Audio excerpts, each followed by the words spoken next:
It's Mailbag Day, ladies and gentlemen. And y'all already know we about to have some fun. But today's main topic is going to be around the Chicago Bears adding more talented coaches to the coaching staff. JT Barret is now going to be hired as the quarterbacks coach for the Chicago Bears. Y'all know we're going to talk about that. Dive into the mailbag. But you already know you got to hear this intro first. You are now tuned in to Chicago Bears Central, your number one place for all Chicago Bears news and content.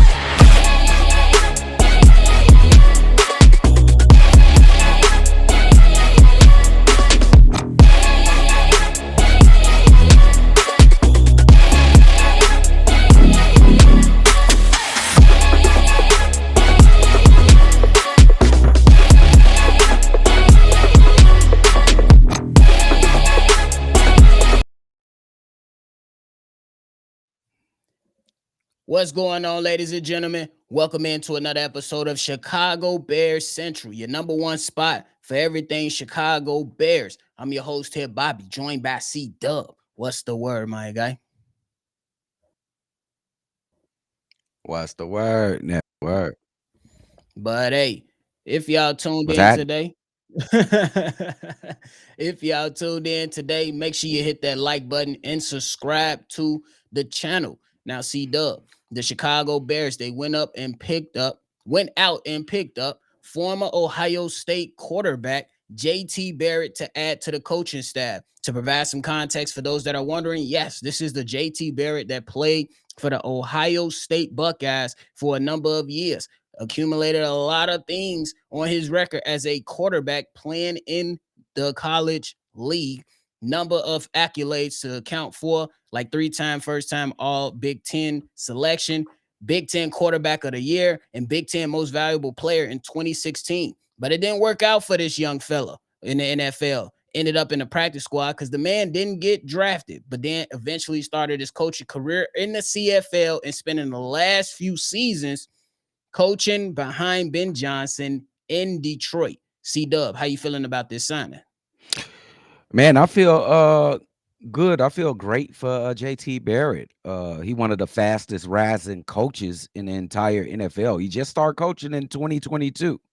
Um, Coached in the CFL, like you said, 3 teams in the NFL, landing his most important spot of yet in his coaching career because of the job that he has been brought to do.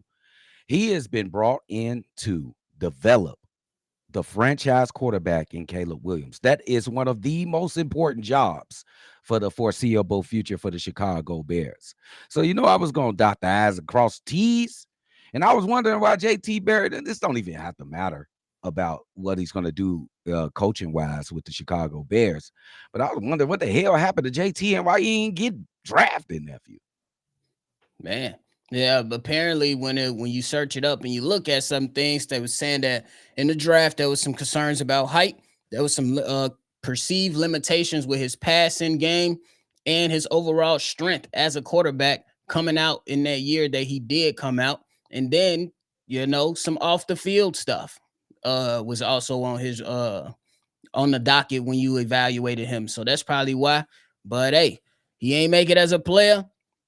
He's been making it as a coach. A lot of people kind of cast it off Jared Goff. I know it's not only JT Barrett, but hey, the last few seasons, he's been a part of that process. It has been one of those guys that Ben Johnson can trust. Ben Johnson already said, well, in his introductory press conference, that he wants to be surrounded by guys that he can trust so it can elevate the locker room and elevate the style of coaching that he wants to implement in Chicago. And last point, I agree with you. JT Barrett, he got, along with all the other guys coming in here, they have a tall task at hand. For the number one reason, it's the quarterback. We see the talent, we seen the flashes, but now we need to sustain success with this young quarterback and give him everything that he needs, the tool in his toolboxes, so he can go out there and be successful and this team can start winning. We ain't had a good quarterback since Eric Kramer. Stop So, playing with Jay. yes, these guys got a big job ahead of them, bro. Yeah, stop playing with Jay. But look, You right. um, I only said that I ain't trying to be no damn one of those. You know what I'm saying? I'm just saying if this we read his backstory and it seems like he attacking his coaching career with vengeful uh with vengeful veracity, bro, because he is upset. So he's going to do his best in the coaching sphere. And you can tell by fast he's catapulting in the coaching ranks. This dude just start coaching. So I respect him all the way. That's the only reason I brought it up. Maybe he's using this coaching thing as a vengeful, like, bro, y'all ain't gonna let me be a player. I'm gonna do it another way. So if that's the case, I respect them. I respect them even more because they chose them for a great job, and I'm a presume that he's the man for this one of the most important jobs for the Chicago Bears in the future.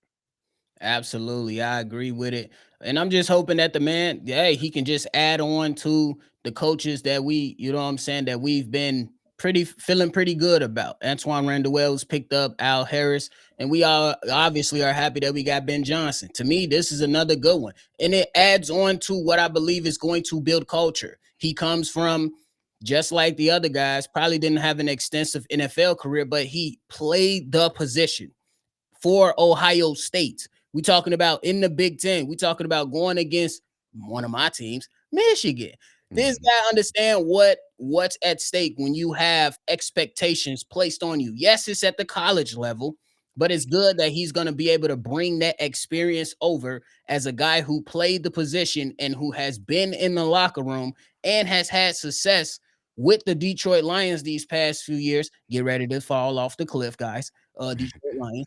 But nonetheless, JT Barret is going to add on to the football guys who's going to hold guys Yeah. accountable because we expect excellence, not perfection, excellence. It's a Yes. difference, guys. We need excellence in Chicago. I want to be whooping ass in the NFC North for the next 10 to 15 years. I hope that these guys can deliver for sure.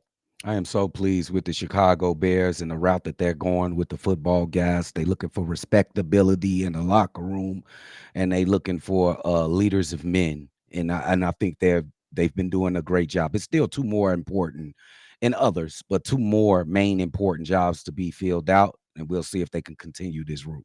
What's your two? Offensive coordinator and defensive coordinator. I'm gonna say it's three. Offensive line coach. Offensive line coach So three. yeah, So three. three. I'm with you on that for sure. I'm Yeah. definitely with you on that.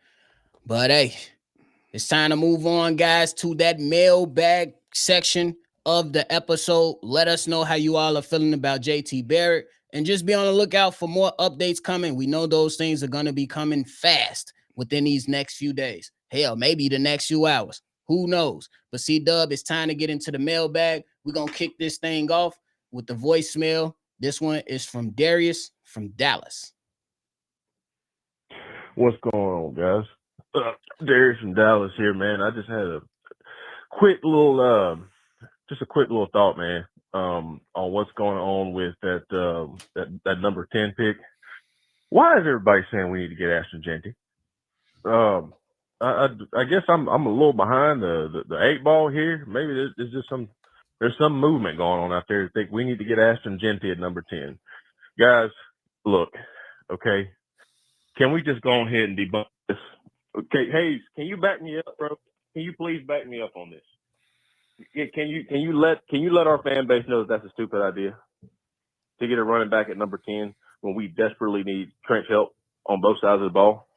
Guys, this is a good year, I think, for running backs coming out of the draft. We can get somebody in the second round. We got 2 second-round picks, man. Okay? Let's get those premier positions. Let's get that left tackle. Let's get that pass rusher at number 10 if we're just going to do something. I don't think we should go left tackle. Like I said the last time I called in, I don't really believe in that Banks kid from UT all that much. But I think with that kid Pierce from Tennessee, they don't have him as being better than Abdul Carter, but I think he is. And he's got that big, long frame, and he's strong. He's not like Leonard Floyd when he came out where he was big and long, but he wasn't strong. This kid's strong, okay? And you throw him on the other side of Montez, and I really feel like we're going to get some pressure. We're going to get a lot of pressure. I think both of those guys will have double-digit sacks. Listen, if we don't get another pass rusher this year, guys, Montez Sweat is about to start getting hurt. Okay? We saw this with Khalil Mack. We saw when Khalil Mack first came here and he balled out for a year, maybe even a year and a half or two. But he can't keep taking on 2 and 3 double teams every game for a 17-game season and expect him to remain healthy. Y'all, I know how bad this offensive line is. I get it. And I get it. We do need another running back, but we got to get another pass rusher, man. And the second thing is, I feel like I want to at least be open-minded to the possibility of bringing Tevin Jenkins back, because if he's not looking to break the bank and be like the highest paid guard or something like that, maybe with a fresh coach in there, man, this next offensive line coach can get something out of him, because Tevin was basically doing everything he could with a shit offensive line coach for 4 years, if we're being real. But let me know what y'all think, man. Texas up, bear down. Yo. All right. So shout out to Darius from Dallas for that voicemail. C-Dub, what you got? Yeah, forget about a running back with that first pick. Just whoever is saying that, we cannot do that. I feel like it depends on what we do in free agency. If it's not more, to me, if it's not more than 2 offensive linemen picked up in free agency, the first pick to me should be an offensive lineman. I think that'll be the responsible thing to do. That's just me. When it comes to Tevin Jenkins, I think he's okay. I don't think we should overplay, just like you said. I'm willing to take him a look. It's just that he always injured. I think he had a pretty good season last year when it comes to availability, but performance may have went down. But that might not have been all his fault. Everybody around him was going down too, including Darnell Wright. So I don't know. It's a very complicated situation when it comes to the draft. I'm going back, but Austin Jetty, we can't do it. That's a no. Yeah, Austin Genty. I get your drift though, gang. But I'm with y'all, man. I think that for the number 10th overall pick, look, it sounds cute. It looks great. But I think that you can wait for a running back in the later rounds. The kid Juckins and the other running back that they had in Ohio State, those can be your third rounders. You know what I'm saying? Maybe a late second if you want to move back into the second round. But I agree. That first pick in the first round should not go to Genty. C-Dub wants the offensive line. I'm not mad at that. Darius, you said that you would like to go with the defensive guy to put on opposite side of Montez Sweat. That's kind of my train of thought, with the caveat of what C-Dub said. Let's get some vets in here on the offensive line. And then that opens up on you being able to take the best available with the number 1. And my select, if he's there, is Abdul Carter. But I do like the Pierce kid too that you mentioned in your voicemail, Darius. I can agree with that, because then you can still go out there and attack with those second rounds. You can go ahead after getting your defensive guy, go ahead and go get you 2 good offensive linemen with those 2 second-round picks, and your running back, that could be your third round, your fourth round. You could pick up some guys in that. So we'll see what happens with that whole situation. When it comes to Tevin Jenkins, if he's going to take a team-friendly deal, cool. I don't think that's necessarily a bad deal, but I wonder how Ben Johnson feels about him. That's just my only. Yeah. That's how, because Ben Johnson is looking like he ready to, you know what I'm saying, wipe the slate clean, get some guys out of there, get some guys that he can trust.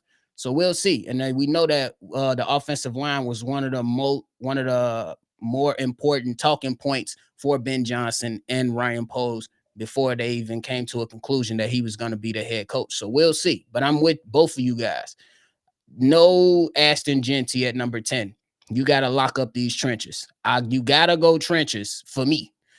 Either as offense or defense. I'll be happy with whatever route you go with that first pick, but you got to address the trenches. We got style points last season for Keenan Allen, Jared Everett, all these guys, but they weren't even able, it didn't even have the ability to thrive because these guys was on their backside most of the game. So we need to make some changes in that regard. But hey, we appreciate the call, Darius. C-Dub, it's time to get into this next one. This next one is from Brent. Here it is. Hayes and the Kodiak boys, congratulations. We're finally going to be competent watching our franchise live. I got a question. Would the Bears now, with the way McCaskey is sending, George is shelling out the money, are they going to go after Ronnie Stanley and Trey Smith? And even that son out of Atlanta, Delman or whatever his name is, to secure the offensive line finally for once. You think they'll do it due to Ben Johnson being hired and having his imprint on the team like he's going to have. You would think spending money on the free agents is going to change that.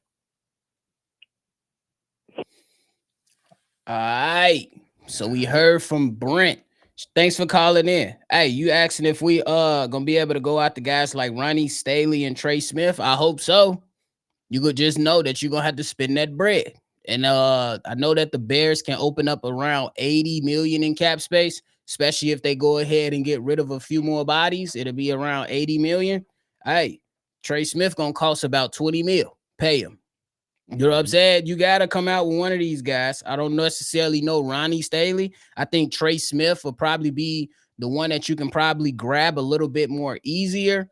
Kansas City, they got a lot of money locked into other places. And we already know that these guys are probably going to look at some other options instead of paying another offensive lineman 20 million. I could be wrong, but I just think that the Bears would definitely have a chance. And I think that the addition of Ben Johnson makes free agents a little bit antsy about coming to Chicago. You know what I'm saying? Maybe the anxious part of it. Hey, I could play in this system with Ben Johnson. Look what he did for guys like Panay Sewell. You know what I'm saying? Maybe a guy like Trey Smith is feeling like that. And if you get Trey Smith and pair him up on that right side with Darnell Wright, hey, that's good. That's good. So we'll see, though. We'll see. Thanks for calling in, though, Brent. Oh, bro. I'm just gonna be really quick. The Bears, and in a situation where they need to leave no rock unturned, they must look for the best available talent for this offensive line. They must defeat this problem or this enemy that we have in a bad offensive line we've been having for the past couple years. I don't give a damn. Get the right guys in here, the best guys you can possibly get to protect our future in Caleb Williams. That's a fact. But thanks for calling in, Brent. C-Dub, now we're going to jump into the next one. This next one is from Keys. Key. Yo, what's up, guys? It's your boy Keys on this Friday afternoon, fresh out the clock, after teaching them bad kids. Respect all the teachers out here in CPS and whatnot and the ones across the world. But anywho, let's get to it, man. I started looking and I'm thinking about this NFL draft that's coming up. And it's going to be a lot of good interior offensive linemen and everything like that. But what keeps puzzling my mind, hearing some of the phone calls and what everybody else is saying is getting Ashton Genty. Now, I do believe the Bears do need another running back, right? And in the free agency, you're going to have Jordan Mason from San Francisco and maybe a couple other guys. But as far as Ashton Genty, I think he's a good talent. But to be a number 10 pick, I think that's a little bit too high. Now, I know people are going to say, well, the Lions picked Jahmyr Gibbs at number 12. No. And Gibbs was an anomaly. You know what I'm saying? I don't think Ashton Genty is that type of player as Gibbs with they body types are different. Not saying that I don't think Genty should be a first round pick. Just for me, what's the most important need for this team right now is offensive line. The first possible thing is protecting Caleb at all costs. So I'm like this, man. All it talks about Ashton Genty this, Ashton Genty that. No. And I actually believe it's better backs that's coming out that's better than Ashton Genty. So if you go and look and study this draft, it's about 5, 6, 7 backs that's better than him to me. You got Quinshawn Judkins from Ohio State. You got his teammate, Travion Henderson from Ohio State. The kid from Oklahoma State, Ali Gordon. And then you got Caleb Johnson from Iowa. You know, it's a lot of tough, good backs that's coming out. Personally, my favorite that's coming out is somebody that's not being talked about. And those, to me, it like he reminds me a lot of Matt Forteus with the same build, same type of style, smooth, but he'll run you over. His name is DJ Giddens. I'm telling y'all, man, I actually think this boy might be a back that we need at 6'1", 220. He played at Kansas State, and every year he was there, he was producing. And I think he will actually probably be a steal of the draft. And I think he can come in and take over the spot that Roshan in and be a good compliment to DeAndre Swift. But let me know what you think, guys. As always, shots on up, bear down. All right. So we appreciate you, Keys, for calling in. C-Dub, what you got for us? Hey, let me just fix something real quick. Also, JT is absolutely the best running back coming out of this draft. There's nobody in this league. I'm sorry, but we are not in a position to get no Austin Genty. If we was in another situation, if our situation was maybe twofolds better, we can possibly entertain the idea of getting this guy. But we ain't in no situation to get this guy. We can forget about him. But there is. I like this kid that you brought up, DJ Giddens. But we are in position in later rounds to get running back in the last like decade. Running backs in the second and third and fourth round have been just as impactful as some of those first rounders. So we'll see what happens. But Jetty is by far the best running Steady back saying in the Jetty. draft. Genty, gang, Genty. I ain't got that bullshit. I don't give a shit. Don't start your shit. But hey, I agree with both of you guys. And the Keys point, I don't think the Bears are in good position to go after Ashton Genty with that 10th pick. The reason that Detroit was able to is because their offensive line was in place already. Now, if the Bears had an offensive line you ain't had to worry about, I'm all for Ashton Genty. I'm all for it. If we had our offensive line secured, you know what I'm saying? You ain't had to worry about the interior O-line so much and the depth of the O-line. Hell yeah, we can sign me up. But no, I'm with some of these other names that you threw out there, Keys. And last thing, shout out to you for being a teacher for CPS. To be honest with you, we need more males in these damn schools for these kids. Look, that's a topic for another day, but I'm pretty sure you will agree with me, Keys, that we need more male figures in our CPS schools. I'm pretty sure you'll agree with that, and we need more involvement from the parents. But that's another discussion for another day. On flip side, we appreciate the call, big dog. Thank you. But hey, C-Dub, last one of the day comes from my guy who's black yet again. Marifa. Here is the voicemail from Marifa Asar. Bobby, C-Dub, hey, them cognac boys, what's happening, fellas? It's your man, Marifa Asar, black yet again, man. Listen, hey, man, Ben Johnson is in the building, man, and it's a good feeling, man, to have a head coach that's young, and he has established himself as a smart, articulate quarterback coach and offensive coordinator, and now head coach of the Chicago Bears. Feels good, man. Now, he moving forward to get his staff together, man, and he doing his due diligence by getting his token black quarterbacks in there to do the Rooney Rule, and that's a good thing, so we can get that out the way. But here's what I think he gonna hire for his coaches on his staff. Now, Ben is very smart. He gonna surround himself with head coaches who've been head coaches in the past, okay, to come in to be on his staff. Now, we already heard about Dennis Allen from the Saints to be his defensive coordinator. That's a good hire because he was a head coach and he won a Super Bowl as a defensive coordinator. But look here, he also looking on the offensive side. Now, I'm going to give you a couple of names that's connected to Ben Johnson.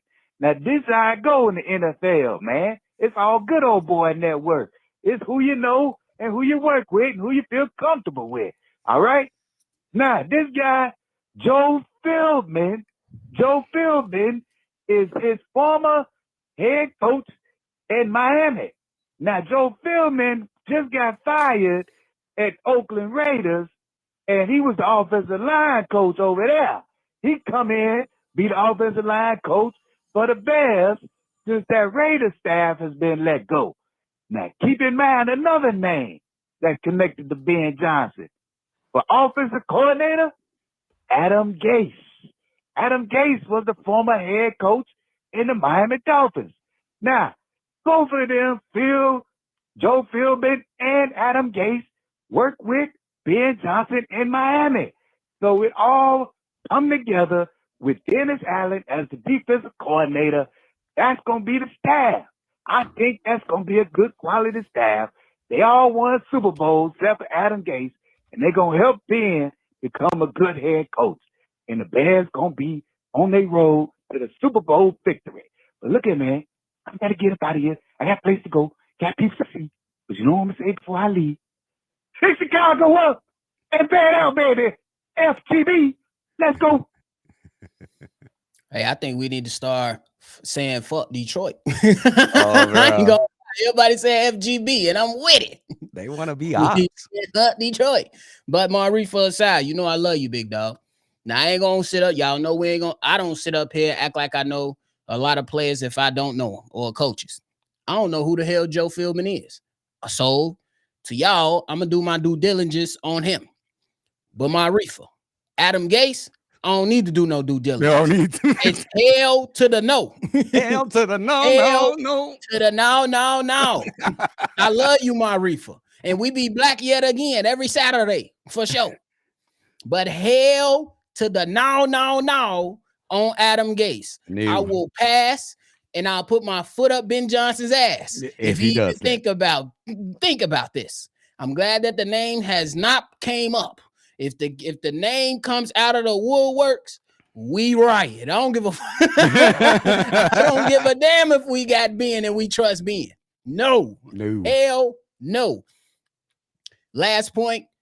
Hey, I ain't gonna lie to you. Bobby Slowick was the OC from the Houston Texans that was coveted to being or being sought after for a head coaching job. He's on the market. He's a better solution than Adam Gase, in my opinion. I love you, Marifa. But hell to the no. Bro, I just got flashbacks when you said that name. I never knew that name would come back up in Bears lore. But no way, Marifa. There is slinging a lot of names in these coaching searches. It's going to be hard for me to dwindle it down. Ben Johnson, a new guy to me.